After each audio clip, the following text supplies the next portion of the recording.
আচ্ছা, এটা যখন রিলিজ হবে তখন হাসিনা থাকবে তো?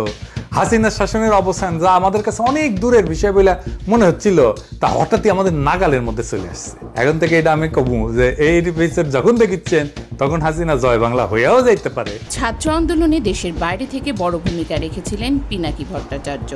প্রস্তুতি নেন, ঢাকায় আমাদের গণভবনের দখল নিতে হবে, ওইটাই ক্ষমতার কেন্দ্র।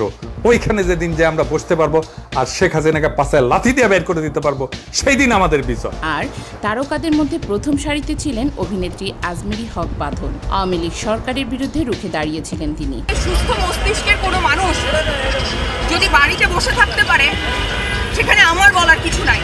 এবার বাঁধনকে নিয়ে ফেসবুকে স্ট্যাটাস দিলেন পিনাকি ভট্টাচার্য বুধবার 18 সেপ্টেম্বর। তিনি লিখেছেন, আজমেরী হক বাঁধনের ওপরে আওয়ামী মহল মহাবিলা, ওরে নিয়ে যা খুশি তাই কইতেছে, কারণ বাঁধন পক্ষ ত্যাগ করছে। বাঁধন নৌকার লোক বলে বিজ্ঞাপন করছিল। আমি আমার ভিডিওতে সেটা দেখায়ে ওরে গাল মন্দও করেছিলাম, বলছিলাম ইন্ডিয়াতে গিয়া সিনেমা করো, বাংলাদেশে ঠাঁই হবে না।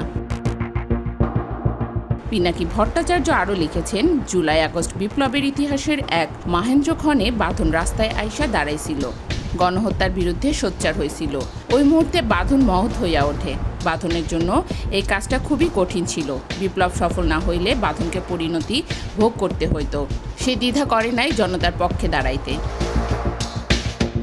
তিনি লিখেছেন, আওয়ামী সমর্থক এমন অনেকেই লড়াইয়ে সহযোদ্ধা হয়েছিল জন্যই হাসিনাকে পালাইতে হয়েছে।